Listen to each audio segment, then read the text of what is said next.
कृष्णाय वासुदेवाय हरे परमात्मने प्रणतक्लेशनाशाय गोविन्दाय नमो नमः। वसुदेवसुतं देवं कंसचाणूरमर्दनं देवकी परमानन्दं कृष्णं वन्दे जगद्गुरुम्। यं ब्रह्मा वरुणेन्द्ररुद्रमरुतः स्तन्वन्ति दिव्यैस्तवैर्वेदैः साङ्गपदक्रमोपनिषदैर्गायन्ति यं सामगाः ध्यानावस्थिततद्गतेन मनसा पश्यन्ति यं योगिनो यस्यान्तं न विदुःसुरासुरगणा देवाय तस्मै नमः।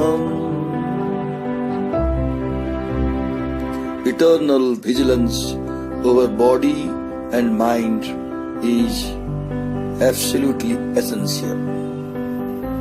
Let the yogi try constantly to concentrate his mind on the Supreme Self, remaining in solitude and alone, self-controlled, free from desires and longing for possessions.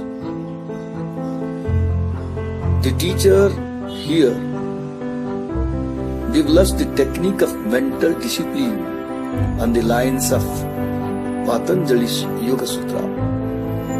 Its main purpose is to raise our conscious level from its ordinary waking condition to higher levels until it attains union with the Supreme. The human mind is ordinarily turned outwards. Absorption in the mechanical and material sides of life leads to a disbalanced condition of consciousness. Yoga attempts to explore the inner world of consciousness and helps to integrate the conscious and the subconscious. We must divest our minds of all the sensual desires, abstract our attention from all external objects and absorb it in the object of meditation.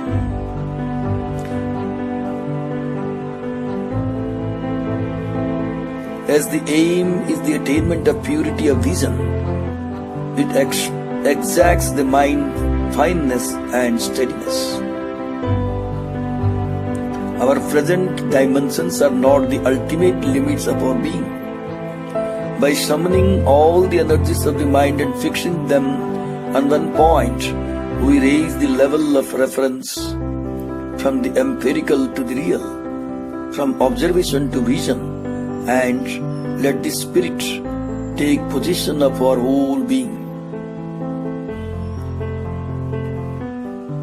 The practice must be constant. It is no use taking to meditation by fits and starts.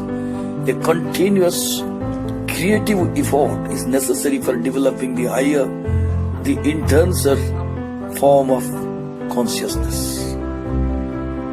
The aspirant must select a quiet place with soothing natural surroundings such as the banks of the river or tops of hills which lift our hearts and exalt our minds.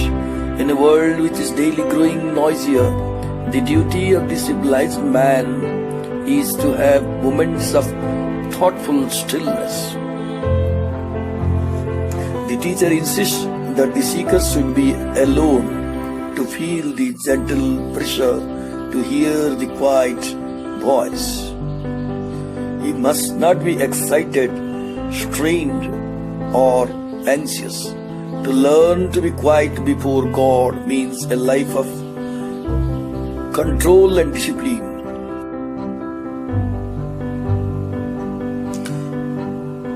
It's no use entering the closet with the daily paper. Even if we leave them outside and shut the doors and windows, we may have an unquiet time with all our worries and preoccupations. There should be no restlessness or turbulence. Through thoughts we appeal to the intellect. Through silence we touch the deeper levels of our being. The heart must become clean if it is to reflect God, who is to be seen and known only by the pure in heart.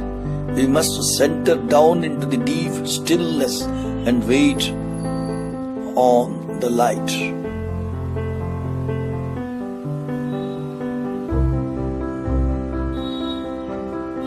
We should be free from desires. Worry about daily needs, about earning and spending money disturbs meditation and takes us away from the life of the Spirit. So we are asked to be free from desire and anxiety born of it, from greed and fear. The seeker should try to tear himself away from these psychic fetters and get detached from all distractions and prejudices. He must put away all clinging to mental preferences, vital aims, attachment to family and friends. He must expect nothing, insist on nothing.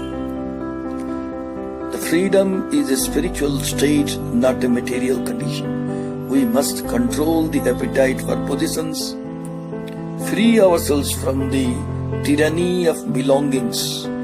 One cannot hear God's voice if one is restless and self-centered, if one is dominated by feelings of pride, self-will, or possessiveness. Here, the Gita points out that the true happiness is inward. It invites our attention to the manner of our life, the state of human consciousness, which doesn't depend on the outward machinery of life. The body may die and the world pass away, but the life in spirit endures. Our treasures are not the things of the world that perish, but the knowledge and love of God that endure. We must get out of the slavery to things to gain the glad freedom of spirit. Hari Om.